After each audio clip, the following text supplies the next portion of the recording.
Der Bayer an sich ist natürlich ein Mannsbild. Meist quampert, immer lautstark. Von keinem Selbstzweifel angekränkelt. Wenn er gerade nicht schlägert, säuft er. Oder umgekehrt. Zur Not kann der Bayer auch eine Frau sein. Irgendwer muss ja das Bier zum Stammtisch bringen. Die beiden tragen Tracht, ständig, was Oberbayerisches. Wen interessieren Schwaben, Niederbayern, Oberpfälzer, von Franken ganz zu schweigen? Wann all die blöden Klischees entstanden, weiß niemand.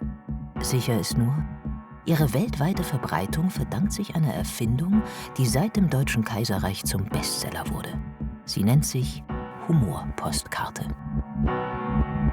Ich weiß, mein Vater ist bei jeder Wiesn gab es ein Standel, wo es diese Oktoberfest-Postkarten neu gab, jedes Jahr neu, und die konnte man abstempeln lassen. Und das war der erste Gang, diese Postkarten zu kaufen, abstempeln zu lassen und dann zu meiner Verwandtschaft nach Amerika zu schicken. Weil die wiederum haben mit diesem Stereotyp alles verbunden, was sie an Bayern toll fanden. Dietlind Pedarnik hat jahrelang nach solchen Karten gefahndet und nun über 1700 publiziert. Eine Studie über massenkompatiblen Humor und gut verkäufliche bayerische Stereotype, die so beleidigend wie identitätsstiftend sein können. Das vermeintliche Lieblingsgetränk der Bayern und die Folgen seines übermäßigen Konsums sind natürlich zentrale Motive. Laut Freud befriedigt der Witz ja Triebe, die wegen gesellschaftlicher Tabus nicht ausgelebt werden können. Was liegt da näher als die Pointe über das lustvolle Wegspülen aller Hemmungen? Nur ist die Realität hinter all den versoffenen Münchner Kindeln oft düster. Jetzt sind wir wieder bei dem, wie viel Stückel Wahrheit ist denn immer hinter einem Klischee, hinter einem Stereotyp. Diese Rauschzustände waren natürlich auch ein Mittel einer Bevölkerung, die um 1900 nicht so arg viel zu lachen hatte, denen es wirtschaftlich nicht gut ging, die oft genug gehungert haben. Mehrere Karten feiern das Wirtshaus nicht nur als Ort, wo man dem hässlichen Alltag entflieht, sie träumen sogar die Utopie einer klassenlosen Gesellschaft.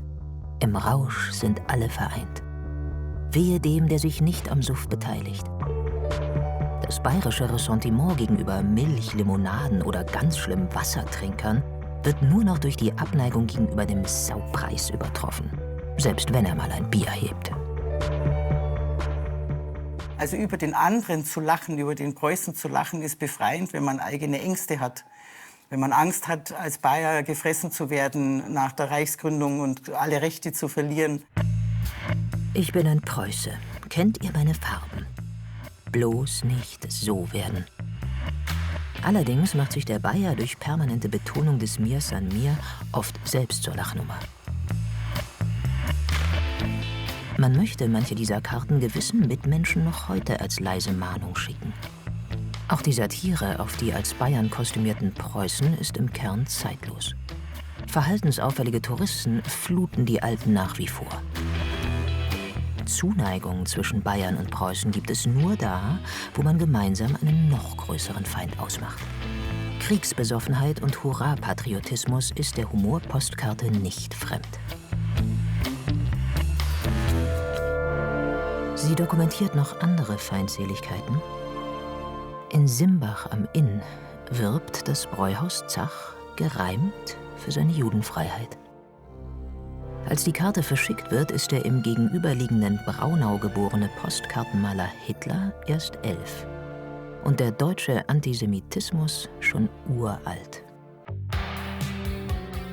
Auf der emotionalen Achterbahnfahrt durch dieses Buch entdeckt man großartige Zeichnungen, die die Schrecken der Moderne verlachen. Eben noch vom Flugzeug geschockt, fliegt der Bauer auf der nächsten Karte schon selbst. Und dann wieder Dutzende Sennerinnen, die dem Betrachter einladend das Gesäß entgegenstrecken.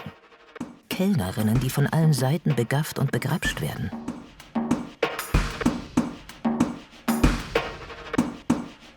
Eine Kellnerin oder eine Artistin, ein Dienstmädchen, das war ja konnotiert und verbunden mit ständiger erotischer Bereitschaft, immer zur Verfügung und fast schon in dieses Hurendasein geschoben.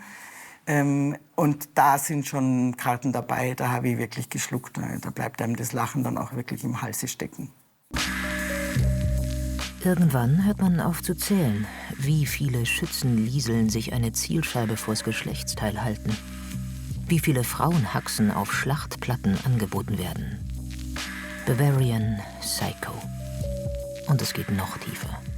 Bis hinab zum heiteren Blowjob im Salvator-Keller. Die ganz schlimmen Motive sind zum Glück nicht mehr im Handel. Aber die bayerische Kellnerin, die Dackel in Tracht, das alkoholabhängige Kindl, der Schunkelhumor verkaufen sich nach wie vor. Und wer das Zerrbild bayerischer Gemütlichkeit etwas hipper mag, in seiner Woken-Variante dürfen jetzt auch die Madeln saufen und die Burm über den Tisch ziehen. Das Klischee lebt.